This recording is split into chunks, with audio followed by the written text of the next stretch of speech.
रुक कर लेते हैं। जयराम विप्लव जी, अगर आप तक मेरी आवाज पहुंच रहे हैं तो रिस्पॉन्ड करना आपका मतलब है। बीजेपी एक ऐसी पार्टी है जो चेहरे की पॉलिटिक्स पे अब आ गई है, मुद्दों से ज्यादा चेहरे को हावी रखा है। देश में लोकसभा चुनाव हो, विधानसभा चुनाव हो या फिर एमसीडी का भी चुनाव हो, वहां पे भी एक ही चेहरा होता है, प्रधानमंत्री मोदी।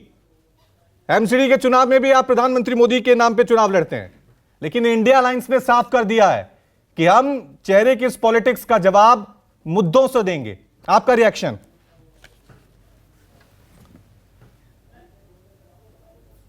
चेहरे की बात रही तो राहुल गांधी अपने इंडिया अलायंस के पोस्टरों से जो 2 दर्जन भ्रष्टाचारियों के, वंशवादियों के और तुष्टीकरण के चेहरे हैं, उनको हटा क्यों नहीं देते? ये कह रहे हैं कि हम मुद्दों की बात करते हैं। ये सरासर डाइवर्जन पॉलिटिक्स राहुल गांधी करते हैं, उल्टा दूसरों पर दोषारोपण करते हैं। राहुल गांधी ये बताएं, क्या नारी शक्ति वंदन अधिनियम ला करके, क्या G20 का सफल आयोजन करके, क्या चंद्रयान की सफल लैंडिंग करवाकर, या गरीब कल्याण योजनाओं की डोर स्टेप डिलीवरी सुनिश्चित करके गरीबों को मकान, राशन, गैस, बिजली, नल जल, आयुष्मान जैसी सुविधाएं पहुंचाकर अर्थव्यवस्था को 5वें नंबर पर लाकर नरेंद्र मोदी जी डाइवर्जन पॉलिटिक्स कर रहे हैं? या उन मुद्दों से ध्यान भटकाने के लिए, अपने वोट बैंक को तुष्ट करने के लिए इंडिया अलायंस ने जो एंटी हिंदू कोऑर्डिनेशन कमेटी बनाई, उसका परिणाम जो देश भर ने देखा, स्टालिन से लेकर के राहुल गांधी तक। अभी लेटेस्ट राहुल गांधी का कल का बयान है कि मंदिर की मूर्तियों में कोई शक्ति नहीं होती। तो राहुल जी, आप बताइए कि आप कौन सी पॉलिटिक्स कर रहे हैं? हिंदुओं का अपमान, सनातन का अपमान, क्या यही आपके लिए मुद्दा है? और मुद्दों से डाइवर्ट करना, सरकार की योजनाएं जनता तक नहीं पहुंचे, जनता उस विषय पर विचार ना करके हिंदू मुस्लिम में लटकी रहे, और आपका मुस्लिम तुष्टीकरण का वोट बैंक पुख्ता हो, हिंदू जातियों में बटा रहे, ऐसे बयान आपके नेता निरंतर देते हैं। तो हाथी के दांत खाने के कुछ और, दिखाने के कुछ और। ये पॉलिटिक्स, ये टैक्टिक्स जनता भी समझ चुकी है। विप्लव साहब, विप्लव साहब, आपने कहा हाथी के दांत खाने के कुछ और, दिखाने के कुछ और। राहुल गांधी ने कल प्रेस कॉन्फ्रेंस की और सीधा सीधा निशाना साधा महिला आरक्षण बिल पर। उन्होंने कहा कि ये पास तो हो गया, सरकार ने पेश किया, फिर पास भी हो गया, लेकिन 2 क्लॉज लगा दी हैं कि जब तक जनगणना नहीं हो जाती है, जब तक डिलिमिटेशन, परिसीमन दोबारा नहीं हो जाता है, तब तक इसको हम लागू नहीं करेंगे।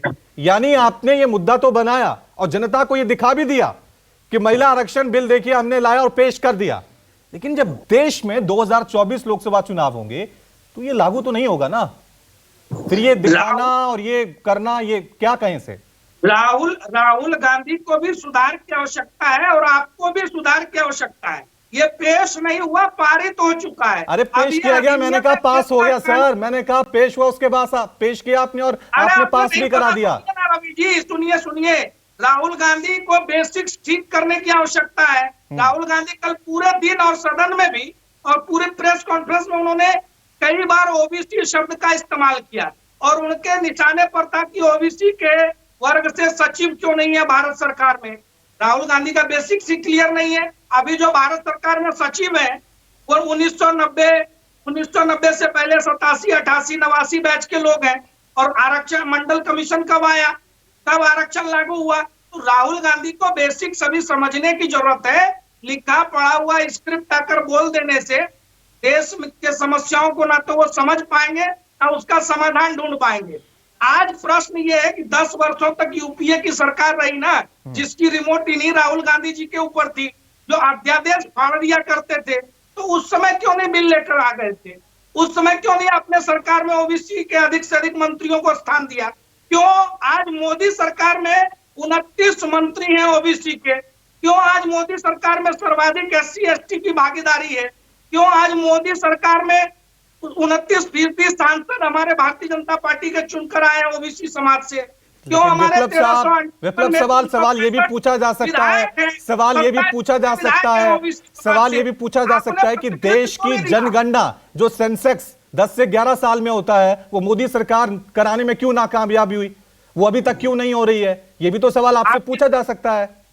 बताता हूं, राहुल गांधी सहित आप लोग भी इसी देश दुनिया में रहते होंगे, आपको पता होगा कि कोविड महामारी के कारण क्या क्या इस देश और दुनिया ने झेला। उस दौरान बहुत सारी ऐसी चीजें हैं जो एकदम से अनिवार्य जीवन उपयोगी चीजें नहीं थी, जिनको टाला जा सकता था कुछ दिन के लिए। देश और दुनिया ने ऐसे कई चीजों को टाला, लेकिन आने वाले समय में वो जनगणना भी होगी और ये अनिवार्यता है। यही तो है कि जनगणना होगी, डिलिमिटेशन होगा, उसके बाद इस देश की महिलाओं को उनका हक मिलेगा।